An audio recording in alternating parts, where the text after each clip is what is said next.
what's going on, ladies and gentlemen? Welcome back to Cyber Realm. Didn't think to see me here back so soon? Well, you are corrected. So, what I'm going to be doing some today is Sao Ars, and I'm not sure if I English that correctly, but we're not going to talk about it too much. Alright, it is early in the morning, quote-unquote morning. It's now 12 noon, but it's morning for me. Hey. Anyway, so last time I actually made a video on this, it was really poor quality. I just wanted to get that video out as soon as I could, so there wasn't any decorations, but hopefully now it looks a lot nicer. But anyways, I haven't actually been recording my Sao Ars gameplays, but mostly I've just been doing things on my own, and as you can see, I now have Stacia Asuna. But yeah, so today I'm going to be focusing a little bit on the Ordinal battles, because this seems to be the main attraction of this game. To be honest, I'm in love with Ordinal battle. It's so much fun, you know what I mean? Like, to actually put yourself up against people of different different skills or different teams or strategies, and I can get the last one. There was a little bug the other day, yesterday, when I tried to get that bracelet. For some reason, it wouldn't let me get it. And it's still bugged right now. It still says I have 2,000, but okay. Anyways, I guess it didn't refresh. So I'm going to show you guys the little tips and strats that I found out along the way, but I'm pretty sure if you've gotten to SS rank in the last Ordinal battle, you would know about all these tricks already. But in case of you don't, let's go ahead and go through them. Number one, team composition is the most important. It doesn't matter if their battle power is high. If their team composition is poor, to say the least, then you can go up to fighting against enemies that are 6,000 higher BP than you, even higher if you're really confident in yourself. You only need one standoutish character, so like one character that stands out above the rest is good enough. For instance, mine is the Alice, which is an AoE attack damage dealer. So right now, this is my team comprised of. I have Adis with her signature weapon at level 40. Kirito in the back just in case if he wants to, you know, dish out some damage. Level 40 on a different weapon. We have Alice, level 90. Limit Break twice, currently using Leafa's Wind Sword. I couldn't get her Osmothus Clover Sword? No, Osmothus Rose Sword, right? I think that's what it's called. I can't remember. No. Osmothus Tree Sword, I think it was. Osmothus Sword, yeah. And then Asuna with her signature weapon at level 90 as well.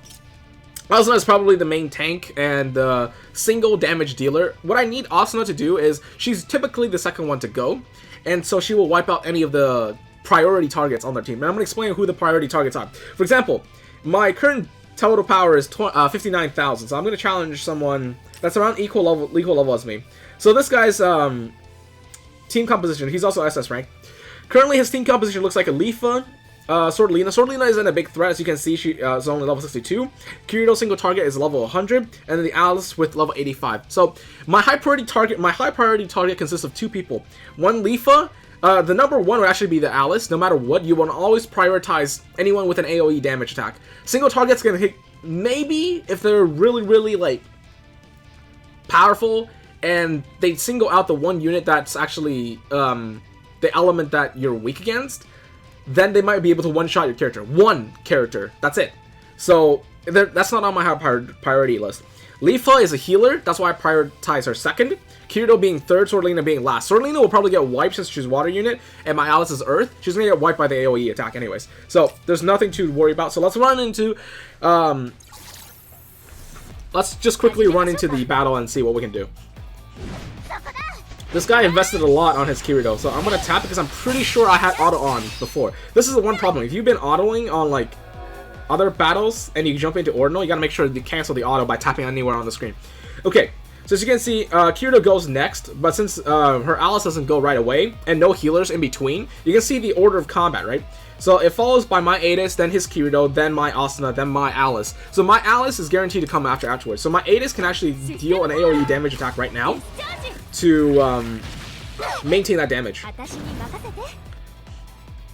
So I pull it over, I can instantly heal, prepare for Kirito's one-shot. She's probably going to get after my Asuna, which is the most likely, yeah, 7,000 C. My Asuna is actually really tanky because of her armor as well as her accessory, so this puts her as a really good tank at this moment. So I don't really need to one-shot. I really don't necessarily need to go after anyone on their team. So my Kirito goes next in case my Alice doesn't wipe their Alice. I have to make sure to always aim after her first, just out of consideration, because there was one time when I couldn't eliminate an Alice. She had like 10 health left. Then she wiped my team with 6,000 damage. I'm like, what? Hold on. So this is where my Alice goes in. Of course, Leafa can still heal, but at this point, I'm pretty sure their Kirito is dead, and their Sword Lina is dead. The reason why I say that is because Kirito is actually a really squishy target. He's not up on... His damage is alright, but to be fair, his health is really low. So this makes him a really big weakness to the team. And I'm probably going to switch out my Kirito for my new Alice, which was the wind one that I got from the banner, but I'm still debating on it.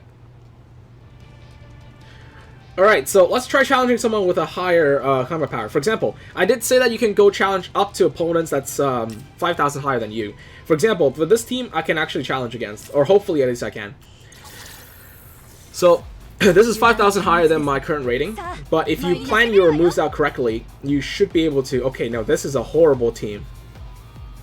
The reason why I say this, this is a bad matchup, is because now, if you look at the order of combat, my Atis goes first, yes, but then there's also healers like their Atis, so I can't use my heal right away. I have to wait it out. So I let Atis use the assault first, because the AI will always try to use assault. So I stay. So the Atis will use assault instead of her heal, which ends up healing all the damage that I've dealt before. And now my Atis goes next, but I want to save because I'm pretty sure the Kirito will aim after either my Kirito, which I don't really care about, or my Asuna. So I'm going to stay one more time. But I need to heal... I need to make sure that... Oh, wow, that's a lot of damage. Okay, but I need to make sure I heal right before their Alice goes. Because if I let Alice... Because now I can actually wait it out, since Yujiro won't be able to. He can charge if he wants to, but if he doesn't go up to 100, yeah, that's fine. So I need to make sure before their Alice hits, I need to heal up. Because if I don't, I'm going to get wiped. So deal some damage. Bring it back to heal. It's never good when your team is actually getting, like, oppressed by their whole team. If their whole team gets to go first before, like, any of your units get to do anything, it's pretty much GG. Okay, so I took some damage, but see, everyone lived. Thank God for that. So now I can wipe out the priority targets. I'm going to go after Alice first, since she is the most threat in terms of for me. So get rid of her first, and then focus the rest on Atis. Because Atis is also a priority target. Hopefully my Alice will have enough damage to wipe it out. And then my Atis will get to go next. Or just straight up wipe out their whole team, yeah. But just like that, you're like, two things are important. Your survivability, number one. And actually, I think Ordinal Battle helps you in that term by giving you some additional health. So that you don't end up getting wiped. I think if you look at the rules, right, it says increase HP by 50%. So I'm pretty sure that's for you, not for the enemy team. Because I've never seen enemy teams being able to survive one of my Alice's hits. So you actually get 50% HP increase. So that's important. You need to make sure they have enough health to actually sustain an AoE attack, even if they're level 100. Try, at least. And then pace yourself. You don't have to use skills every single turn. You can stay to wait it out. For example, in that battle, if I use my Atis first to heal and damage, their Atis on the next turn would have used heal to recover all the damage that I did on that turn and actually deal a ton of damage to my whole team. So that's why you gotta pace yourself. Next, we can challenge a level... I guess we can always challenge anyone who's higher. It's alright. Is that... Okay, I don't want to... If you see anyone like level 95 Alice, you want to try to stay away from them. Level 80 Alice, I can deal with that. Ronnie's going to be a bit of a pain, but it's not going to be that bad. So, here you can see Ronnie has an AoE heal, so you definitely don't want to use heal this turn. So we pass on this one. Ronnie's going to use the lance attack instead. It'll do a lot of damage, in fact. I think it actually just killed my... Oh, no, it didn't. Okay, thank God. I gave my Alice the R4 armor from the castle raid, so thank God. Ronnie actually does a lot of damage with that magic attack. I don't know why.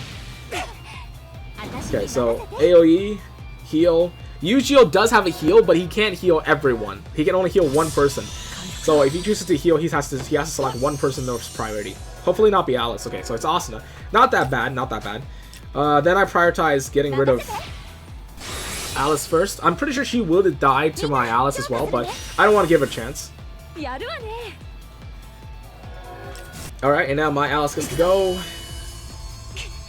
Pretty much wipes out everyone except for the Asuna, which was healed back to full health. And then Kirito can finish it off because it's a weak element. It's just all about the planning. And if you're overpowered, then you don't have to worry about planning at all. Just spam your skills every single turn. If you're a whale, you've got like, I don't know, level 100 on every character, and you've got limit break on all weapons. Congratulations. Just forget about strategies, just spam everything. You win on the first turn, basically. But yeah, we've got 2 more battles to go. For this one in particular, normally you think I would pick the last one, but what I'm actually going to do is pick the top one. The reason for that is because they have a level 100, a level 90 Alice instead of a level 100, and I can definitely fight that. But they do have the Osmosis sword, so that kind of puts me at a little disadvantage. However, it's not too big of a deal. Oh, it's this Lolly Alice. Oh, she hurts. She actually hurts. I don't know why. She has actually a decent AoE attack. See, now this is the time when you say you don't have a choice. You have to use the heal, because if you don't, then their Aedes will actually one-shot your team. So you kind of just hope that the ordering is kind of bad, but I think the Aedes on their team will use heal. Yeah. It's just like a bad ordering. Sometimes you just have to go for it, even though you know you're going to be at a disadvantage afterwards. That's okay. We can bring it back. So that's probably going to aim at my Asuna. No, my Kirito. Okay, I don't really care about my Kirito. He can just get out of here. But if I have to choose, I would definitely aim for the Alice, because she goes next and she's level 90 with an Osmosis sword. Can very likely one-shot my team. So I can't let that happen. I have to take her out. And just wipe that. There we go. It's really, really powerful when you have an Asuna that just... Oh, sorry, an Alice that's level 90 with an R4 weapon. It's just really powerful. As you guys saw right there, everyone on their team is almost pretty much full health. If it wasn't for the 50% HP increase on my team, I'm pretty sure... Okay, well, maybe I should have used the Assault there. But it's okay. My Asuna can live. And I'm just going to use Break. But as you saw right there, if it wasn't for the 50% HP increase and the actual armor's benefiting myself, I would have died on the spot right there without a second chance. So this is how it goes. I'm just showing you guys the different ways that you can approach a battle and how you can almost ensure your victory. Of course, it helps when you have an AoE. So if you don't have an AoE team, you want to pick off high priority targets. So instead of trying to focus on attacking, assaulting first, if you have at least one healer, you'll be set for the long run.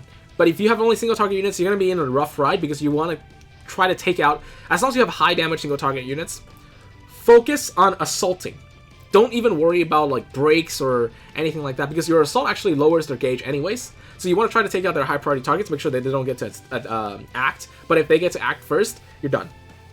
If you can't kill them in one hit, that's GG. Okay, one last battle. Do I want to fight someone that's 71,000 HP higher than me? 71,000, and I'm only at 60,000. This is 10,000 higher. I don't recommend anyone to do this, but for your discretion, I'm just going to go ahead and go for it. Once again, if you're confident that you're able to like deal majority of the damage, then you can go ahead and try it. Hopefully my Alice did live that. Yes, okay, she did. So Sword Lane doesn't have a heal, so that means it gives me a good chance to kind of just use Umbral and recover. It doesn't recover Alice's full HP, but if she doesn't get to live this, then we're going to have problems. Sword Lane does have a heal, and actually she chose to heal. Oh no! Yeah, that's not a good one. That's not a good sign. So, this is a bad sign because now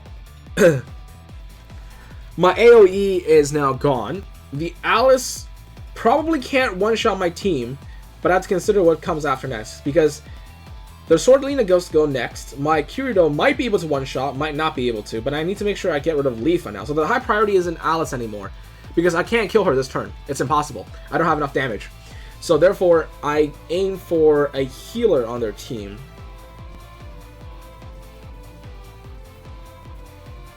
I should aim for Sword Lina. So if you look at the combat, because everyone's at full health on my team, there's no point trying to gain HP off this one. Or, sorry, there's no point trying to heal or anything. There's no buffs that can defend against that. So if they die, sadly. But I do have to aim for one of the healers, because I definitely don't want to leave for the heal, but I'm not sure if Kirito has enough damage to take her out. If she doesn't, out of security, I'm going to aim after Leafa, because I'm not even sure if Kirito gets to act next turn. This Alice may actually just wipe Kirito out on this turn, because like I said, he has very weak defense. Oh, that hurt. Yeah, instantly wiped my Kirito. I made the right decision by not going after, by not waiting for Kirito to attack. Okay, that's an instant KO. This is not a good fight. But yeah, that's a GG right there. So unfortunately, the ordering wasn't very nice, wasn't very generous to me, so that was a loss. But yeah, generally you don't want to try to fight anyone that's over 10k power level. I don't know why. I don't actually know what exactly determines the ordering system. I think it might have something to do with speed, but I've never actually seen any stats that particularly goes with that. So if I go to my party, I don't even know if there's any... Oh, speed, yeah, 310. So their speed actually determines how much you actually get to... Your speed determines the ordering, so... Yeah, sometimes you don't want to go after level 100s. They tend to get that speed up after every evolution, I think. So, sorry, after every limit break. So you definitely don't want to try to go against them when you're not ready yourself, so... But yeah, hopefully you guys enjoyed that little bit of ARS Ordinal battle and my explanation on how actually the battle can go in your favor even though you are outpowered, I should say. Outclassed, you don't always have to choose someone that's below you. But yeah, anyways, that's all for this video. Hope you guys enjoyed. I'll see you guys in the next one. Peace out!